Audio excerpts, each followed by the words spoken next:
पुढील नाम आहे मरीची. हा किरण स्वरूप, प्रकाश रूप आणि अत्यंत तेजस्वी असा आहे. मरीची त्याचे किरण अत्यंत तेजस्वी आहेत. हिरण्यगर्भापासून निर्माण झालेले अनेक तेजोगुण अवकाशात फिरत असतात. खूप तेजस्वी गोलाकारांना मरीची या नावाने ओळखले जाते. मरीची हे सूर्याचेही एक नाव आहे. त्याच्या तेजात तरलता आहे. त्याच्यापासून आप म्हणजे जल किंवा पाणी निर्माण झाले आहे. दमन, आपल्या सन्मार्गापासून भ्रष्ट होणाऱ्या आणि अपराध करणाऱ्या लोकांचे दमन करणारा. दमन म्हणजेच नियम. यम सर्वांचे नियंत्रण करतो. सर्व विश्वाचा नियंता यमधर्मच आहे. पुढील नाम आहे हंस. हंस रूपाने अवतार धारण करणारा. या अवतारात भगवंताने सनकादिकांना तत्वज्ञानाचा उपदेश केला आहे. गुरुतत्व म्हणजेच हंस. याच्याजवळ क्षीर विवेक आहे. म्हणजेच दूध व पाणी एकत्र केले तर ते वेगळे करून त्यातील फक्त दूध तो ग्रहण करतो.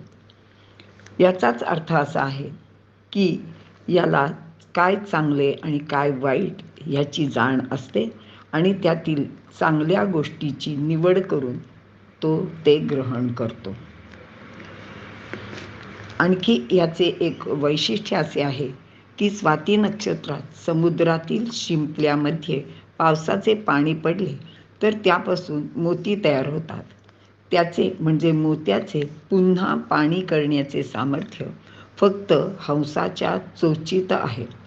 म्हणजे मोत्याला जर हंसाने चोच लावली तर त्या मोत्याचं पुन्हा पाणी होते.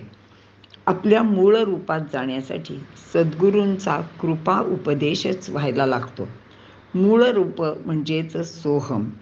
आपण परमात्मा आहोत. आपल्या जन्माचे मुख्य लक्ष्य परमात्म प्राप्ती आहे. त्यासाठी गुरुकृपा आवश्यक आहे. नाम म्हणजेच परमात्मा.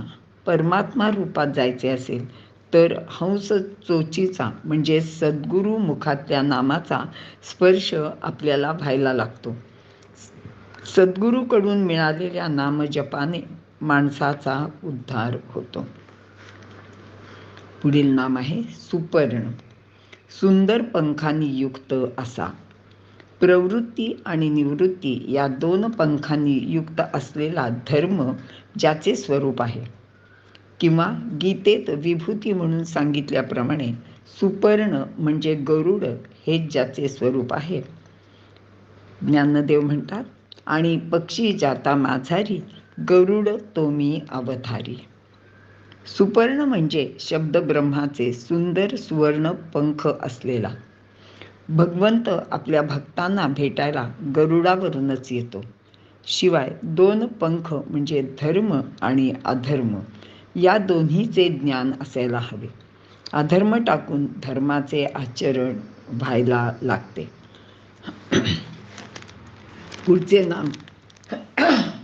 पुढचे नाम आहे भुजगोत्तम. भुजगोत्तम म्हणजे शेष. हा सर्व सर्पांमध्ये श्रेष्ठ आहे. भगवंत यावर निद्रा घेतात. भगवंताच्या योग निद्रेचे हे ठिकाण आहे. हिरण्यनाभ, सुवर्णाप्रमाणे मंगल नाभी असलेला किंवा ज्याच्या नाभीचा आकार सुंदर आहे आणि तेजस्वीही आहे. पुढील नाम आहे सुतपा. ही जुळी भावंडे नरनारायण रूपाने बद्रिकाश्रमी जाऊन तेथे त्यांनी उत्कृष्ट तप केले. इंद्रिय आणि मन यांच्या एकाग्रतेला श्रेष्ठ तप म्हणतात. विभूती योगाप्रमाणे मन हे भगवंताचे रूप असल्याने एकाग्र मनाने युक्त असाही याचा एक अर्थ होतो. याचे मन इतके एकाग्र होते की तपामध्ये विघ्न आणायला इंद्राने अप्सरा पाठविल्या होत्या. त्या यांना म्हणजे या दोघांना भुलवण्याचे सर्व प्रयत्न करीत होत्या, पण ते तपात अगदी दंग होते. समाधीतून सावध झाल्यावर त्यांनी या अप्सरांना पाहिले, पण अप्सरा पाहून ते भुलून गेले नाहीत. अप्सरांचे रूपाची, संगीताची म्हणजेच नृत्य गायनाची त्यांनी स्तुतीही केली. ते पूर्ण वैराग्यशील होते. त्यांचे ते वैराग्य पाहून अप्सरा परत इंद्राकडे जाण्यास निघाल्या. तेव्हा त्यांनी उर्वशी नावाची एक सुंदर अप्सरा आपल्या तपस्सामर्थ्याने निर्माण केली आणि ती इंद्राला भेट म्हणून पाठवली. तपाचरणाचे एवढे सामर्थ्य होते म्हणून हा सुतपा. पुढील नाम आहे पद्मनाभ. ज्याचे नाभीमध्ये कमल आहे किंवा ज्याची नाभी कमलाप्रमाणे सुंदर आहे. या सर्वांच्या हृदय कमलाच्या मध्यभागी किंवा या सर्वांच्या हृदय कमलाच्या मध्यभागी जो राहतो तो पद्मनाभ. पराकोटीची सृजनशीलता असलेले पद्म संख्ये इतकी ब्रह्मांड निर्माण करू शकण्याचे सामर्थ्य असलेला किंवा अशी इतकी ब्रह्मांडे निर्माण करणारा असा हा पद्मनाभ. पुढील नाम आहे प्रजापती. सर्व प्रजेचे पालन करणारा, त्यांना सांभाळणारा. अमृत्यू, ज्याच्या ठिकाणी मृत्यू संभवत नाही. परमात्म्याचे प्रागट्य स्वेच्छेने असते. त्याला जन्म मृत्यू नाही, मात्र तो सर्वांचे जन्म मृत्यू पाहत असतो. तो या दोन्ही वेळेला स्थिर असतो. त्याच्या ठिकाणी फरक होत नाही, मात्र घडणाऱ्या सर्व घटना तो नियमाने घडत आहेत ना एवढेच पाहत असतो, कारण तो सर्वांचा नियंता आहे. सर्वदृक्, सर्व प्राणीजातांची सर्वच्या सर्व कृत्ये त्याला दिसत असतात. कधी कधी एखादी गोष्ट करताना आपण इकडे तिकडे पाहतो. आपल्याला त्यावेळी कोणी पाहत नाही ना याची खात्री करून घेतो. विशेषतः जे चोरी करतात तर त्यावेळी किंवा एखादे पापकृत्य करताना माणूस सर्व प्रकारची खबरदारी घेतो आणि ते कृत्य करतो आणि त्याला खात्री असते की आपल्याला हे करताना कोणीच पाहिलेले नाही. पण या सर्व गोष्टी करताना तो मात्र सतत पाहत असतो.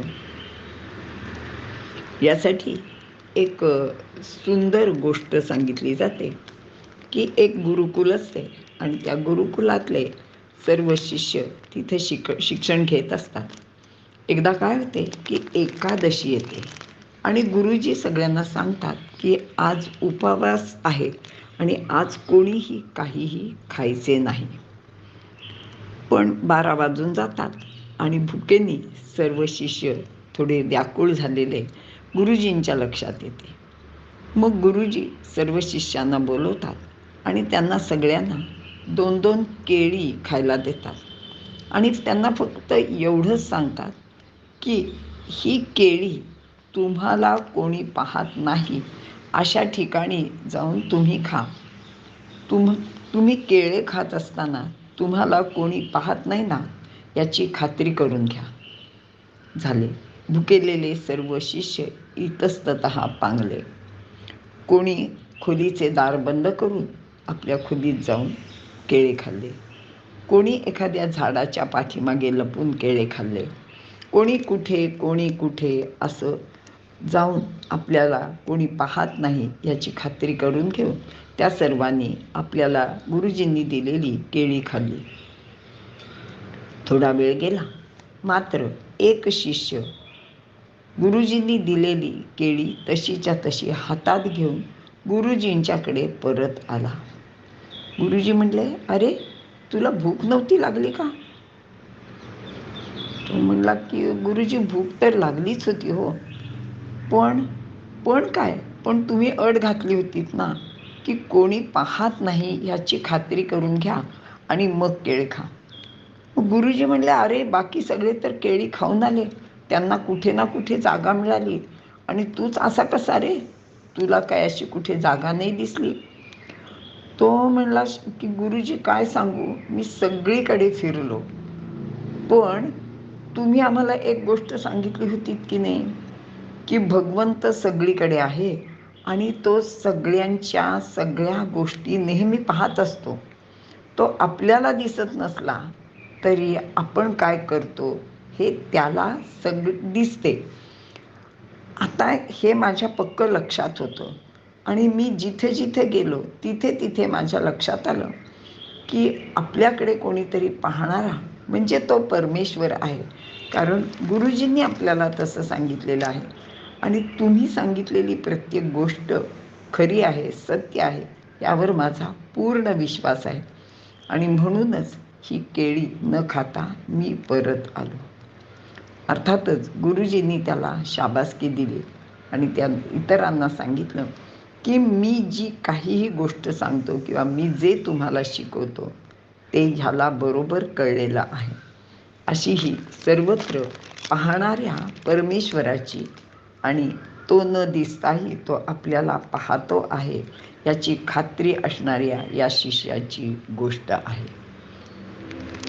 पुढील नाम आहे सिंह. प्रलयकाली जो सर्वांची हिंसा करतो किंवा सिंहाप्रमाणे जो पराक्रमी आहे, जो हीन भावनांचा नाश करतो, अंतःकरणात ज्या विविध प्रकारच्या वासना, भावना, प्रपंचाची आसक्ती, वाईट वृत्ती असते त्यांचा नाश याच्या कृपेने होतो. हा जन्माला येतानाच राजा म्हणून जन्माला येतो. स्वयमेव मृगेंद्रता. याचे पोट भरलेले असले तर तो काहीही खात नाही. म्हणजे पोट भरले असले तर त्याच्या समोरून जरी ससा, हरिण असे कोणतेही प्राणी गेले तरी तो त्यांची शिकार करीत नाही, त्यांना मारत नाही. हा याचा फार मोठा गुण आहे. पण माणूस आपल्याला नको असताना सुद्धा खातो. शिवाय उद्या लागेल, संध्याकाळी लागेल किंवा नंतर कधीतरी आपल्याला उपयोगी पडेल म्हणून प्रत्येक गोष्टीचा संग्रह करत असतो आणि संग्रह करण्याची ही भावना अत्यंत हीन प्रकारची आहे. कारण त्या असे केल्याने म्हणजे आपल्याला भूक नसताना, नको असताना आपण खाल्लं तर आपले आरोग्य बिघडतो आणि संग्रही वृत्तीने सामाजिक समस्या निर्माण होते. सामाजिक समस्या अशा प्रकारे निर्माण होते की जे साठवून ठेवतात तर त्यांच्यामुळे ज्यांना खरंच त्या गोष्टीची गरज आहे ती गोष्ट त्यांना मिळत नाही आणि समाजात एक प्रकारची दरी निर्माण होते.